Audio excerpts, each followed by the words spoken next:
Film की शुरुआत में डैशिंग क्लब के गोलकीपर डू यू वांट को मिस्टर जिन नाम के एक व्यक्ति ने एक बैठक के लिए बुलाया। मिस्टर जिन उसे काफी पैसा देने को तैयार थे, बशर्ते वो अगला मैच हारने में दूसरी टीम की मदद करे। डू यू वांट का करियर अच्छा नहीं चल रहा था। पिछले कुछ वर्षों में उन्होंने कई विवादास्पद काम किए थे। उन्होंने एक खिलाड़ी को काट लिया था, जिससे उन्हें कई मैचों के लिए सस्पेंड कर दिया गया। उन्होंने मेकअप लगाकर लड़कियों की टीम में खेलना शुरू किया और अपने शरीर पर खाना सर्व किया, लेकिन इन सब के बावजूद उन्होंने कहा कि वह बिकाऊ नहीं है और अगला मैच जीतने के लिए हर संभव कोशिश करेंगे। मैच के दौरान उन्होंने शानदार गोल बचाए, लेकिन ओवर कॉन्फिडेंस के चलते 5 गोल खा लिए। उनकी खराब परफॉर्मेंस के कारण विरोधी टीम उन्हें हवा में उछालकर धन्यवाद भाई कहते हुए जश्न मना रही थी। डू यू वांट बेहद दुखी थे क्योंकि उन्हें टीम से निकाल दिया गया, लेकिन उनके दोस्त और साथी खिलाड़ी ने उन्हें समझाया और साथ रहने के लिए मनाया। जब वे कोच से मिलने गए तो कोच ने उनका मजाक उड़ाया और कहा,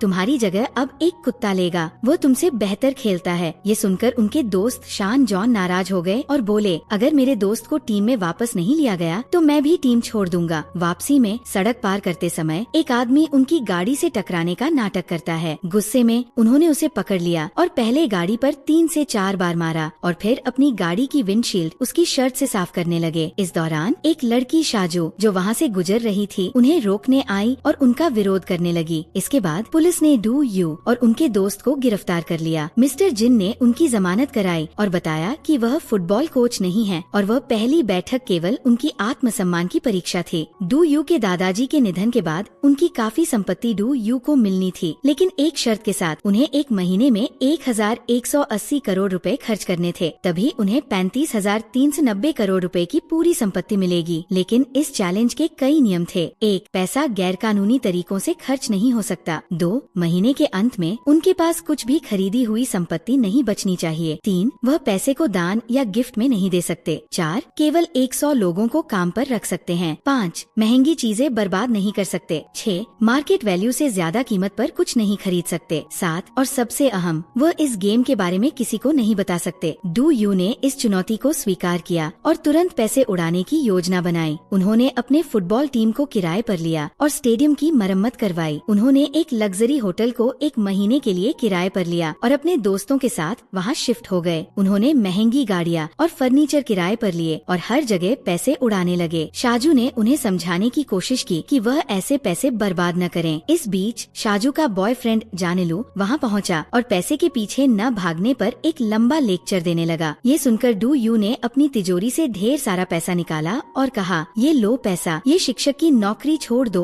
और मेरे साथ माली बन जाओ। इतने पैसे देखकर वो तुरंत माली बनने के लिए तैयार हो गया और खुशी खुशी 2 पैग लगा लिए। शाजू उसे इस हाल में देखकर हैरान रह गई और उसने उससे ब्रेकअप कर लिया। फिर वह वहाँ से चली गई। डू यू की निवेश कंपनी की पहली बैठक में 2 लोगों ने उसे ऐसे क्षेत्रों में पैसा लगाने को कहा जो घाटे में चल रहे थे। फिर वहाँ एक अजीब आदमी आया जो अपने बेवकूफी भरे शो के लिए फंडिंग चाहता था। उसने एक डिवाइस बनाया था जिससे लोग जमीन पर भी चल सकते थे। ये सोचकर कि यहाँ पैसा जरूर डूबेगा, डू यू ने उसे भारी फंडिंग दे दी। इसके बाद उसने शार्क टैंक शुरू किया जिसमें हर किसी के विचार को फंडिंग दी गई। एक दिन जब वह मसाज करवा रहा था, उसकी मशहूर गवर्नेस उसके साथ कुछ अनुचित करने की कोशिश कर रही थी। वह रोकने की कोशिश कर रहा था, लेकिन वह मानने को तैयार नहीं थी। तभी शाजू वहाँ आई और उन्हें वहाँ से बाहर निकलने का मौका मिला। अगले दिन डू यू और शाजू मिस्टर इन और लाइक के साथ गोल्फ खेलने गए। गोल्फ कोर्स में डू यू को एहसास हुआ कि मिस्टर लाइक को शायद उन्हें चुनौती हारने के लिए भेजा गया है। लंच के समय जब बाकी सबको शानदार खाना परोसा गया तो डू यू ने मिस्टर लाइक को शर्त के नियमों के चलते इंस्टेंट नूडल्स खिलाए। डू यू ने एक अमेरिकी बिजनेस स्ट्रैटेजिस्ट मिस्टर लाफेट को चीन बुलाया और उनसे पूछा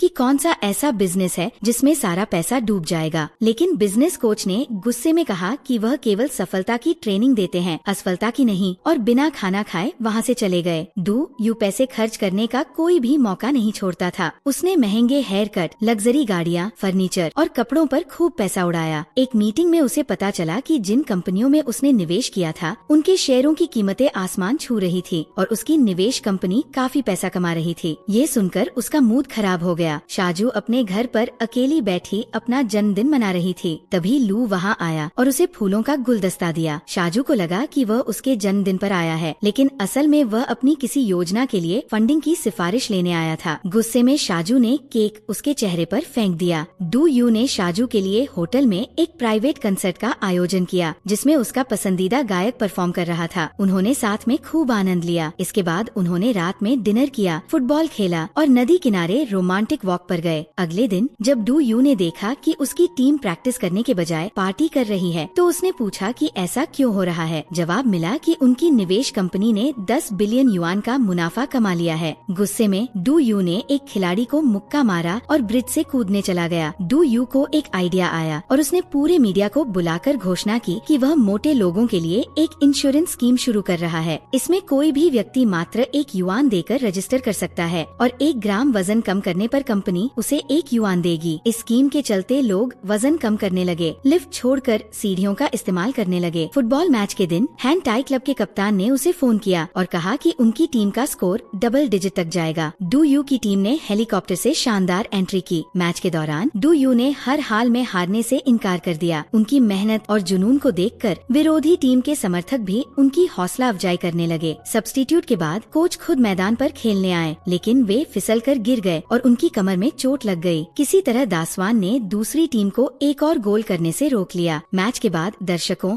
और पूरी टीम में खुशी की लहर दौड़ गई। मैच के बाद डू यू को शाजू के नंबर से एक फोन आया। एक अनजान आदमी ने कहा कि उसने शाजू का अपहरण कर लिया है और अगर वो सुबह तक $10 मिलियन नहीं देगा तो वह उसे मार देगा। डू यू के सामने एक बड़ी समस्या थी। अगर वह ये पैसा किडनैपर्स को देता है तो ये शर्त के नियमों के खिलाफ होगा और वह इस परीक्षा में फेल हो जाएगा। लेकिन असल में ये उसके दादा का आखिरी टेस्ट था, ये जानने के लिए कि क्या वह पैसे से ज्यादा इंसान की जिंदगी की कीमत समझता है। मिस्टर जिन को पूरा विश्वास था कि डू यू शाजू को बचाने के लिए पैसा जरूर देगा, लेकिन डू यू बार में गाना गा रहा था और म्यूजिक बजा रहा था। जब मिस्टर जिन और शाजू सुबह तक उसका इंतजार करने के बाद निराश होकर वहाँ से जाने वाले थे, तो उन्होंने उसे सीढ़ियों पर पैसे के साथ बैठकर रोते हुए पाया। उसके दादा का आखिरी वीडियो चलाया गया और मिस्टर जिन ने उसे बताया कि उसने $30 बिलियन की शर्त जीत ली है। अब वो उन पैसों का मालिक बन चुका है। हमने देखा कि पूरी दुनिया घूमने के बाद डू यू एक गर्भवती महिला के साथ वापस आया। वह अपनी सारी संपत्ति दान करना चाहता था, लेकिन फिर उसने सोचा कि बच्चे के लिए भी कुछ पैसा बचाना होगा। उसने एक छोटी सूची से शुरुआत की, लेकिन उसमें इतना सामान डाल दिया कि उसके पास दान करने के लिए कोई पैसा नहीं बचा। अगर आपको इतना पैसा खर्च करने के लिए मिल जाए तो आप क्या करेंगे? हमें कमेंट्स में जरूर बताएं। आइए देखें कि सबसे शानदार कमेंट किसका है।